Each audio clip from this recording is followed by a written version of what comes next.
avec 50 personnes.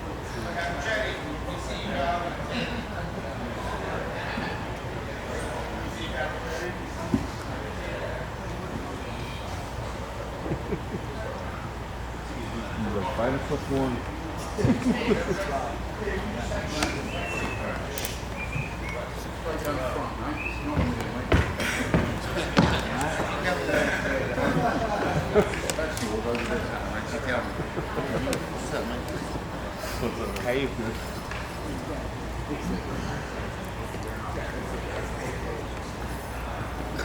Chris, you want him just to pop in?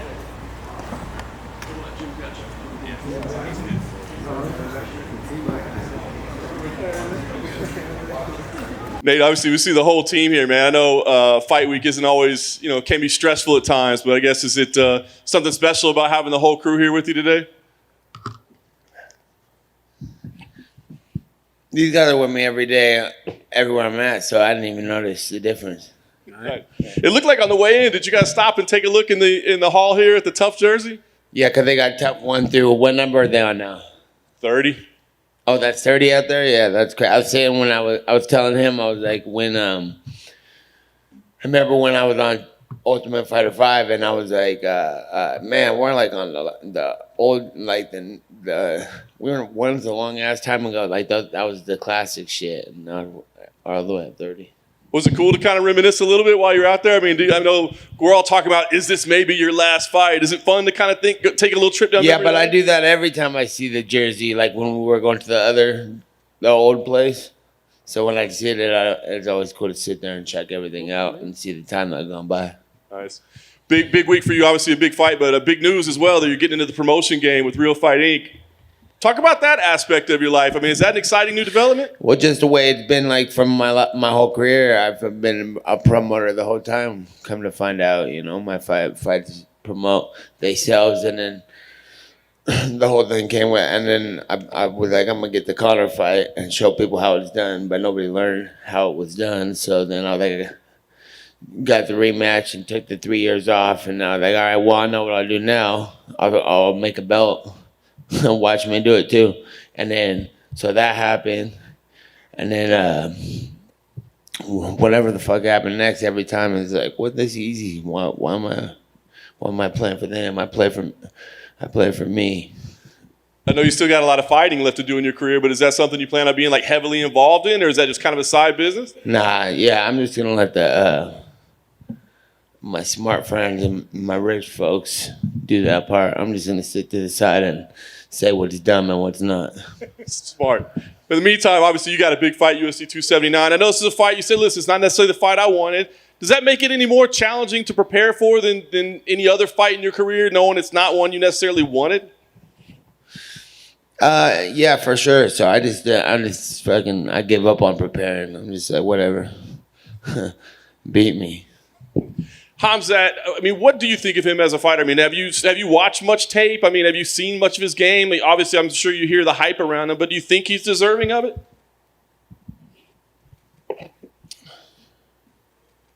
I think that I've been stuck in the cage for a long time, and I got to do what I got to do to get the fuck out. Whether it's fight the toughest guy, the newest guy, whatever you want to make of him or call him, or anybody, I'm like, I'm just ready to rock and roll.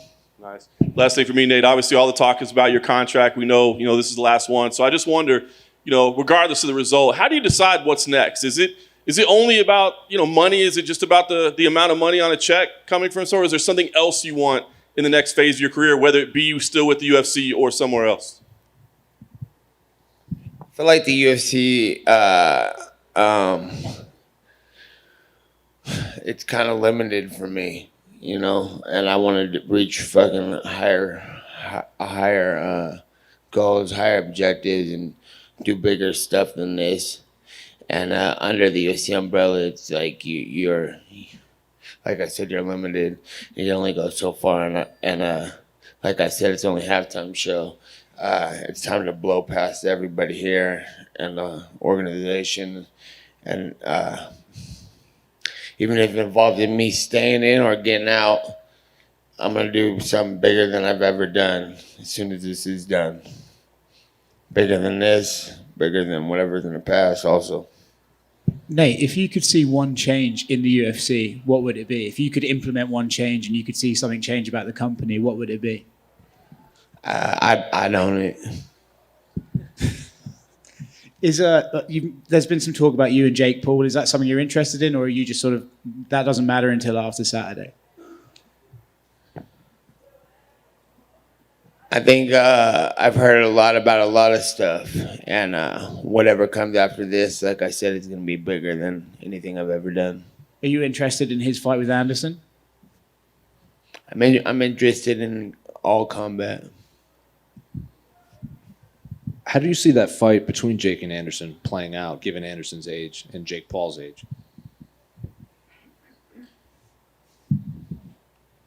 I see it going a lot of different ways. I think Anderson is for sure. I didn't like when he fought Cesar Chavez Jr. and they were talking like I think it might have been the organization they were fighting under or whatever, but they were talking like all surprised that Anderson was beating Chavez Jr. I respected Chavez Jr. and Senior and all the boxing, but I was like, why are they talking like it's surprising? And what do they call the analysts when the fight was happening? I thought, why are they acting like like they're surprised Anderson Silva was doing good? It's like, what do you even think Chavez Jr. is doing in there with Anderson Silva? You know, so they consider him the GOAT in the UFC for a long time, you know, and there was no appreciation for that, and I thought that was stupid, and I think they'd be stupid if they're trying to count him out at all in this fight. But I also see that Jake Paul could win and do well too. He's young, motivated, strong, inspired to box dude, so I think it makes for an interesting fight. Nate, just back here. So I'm curious about your thoughts on the outcome of UFC 278 at Vivint Arena in Salt Lake City. I know you went 5 rounds with Leon Edwards and damn near beat him in that final round. What do you think of Leon's performance in that fight? I thought the fight was going to go like that. Either or a decision win for Usman or a finish by Leon. So it did a good job, good fight. What do you think of Kamaru Usman's performance? I feel like whatever he was doing, he was doing a good job, and it looked like any other fight he had, right? Okay. And looking at your next opponent, do you think you have the weapons to beat him? Yeah.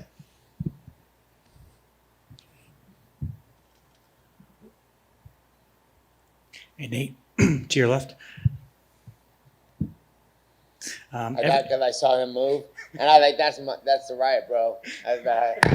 And then you to my left.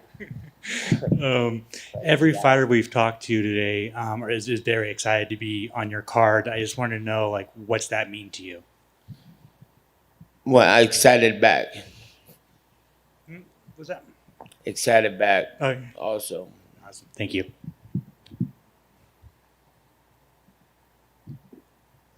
Next question. We're done? Hey, Nate, real quick. Inside fighting here. I know you're focused on... Bro, you slacking. My bad. I know you're focused on Fight Week, but there's been some talk about maybe a possible show about your life, a movie about your life. Is there any truth to that? Or Yeah, coming soon for sure when it works. And what's your name? Andrew Capichetti. From where? Inside Fighting. Man, you better step it up. It's time. Yeah. All right. All right. Good to see you guys. Thank you very much. All right. Investir dans des entreprises est déjà monnaie courante. Mais avez-vous entendu parler du fait d'investir sur la carrière de talent ? Grâce à Royalties, investissez dans des combattants UFC, MMA, boxe pour obtenir jusqu'à 19,5% de rendement annuel.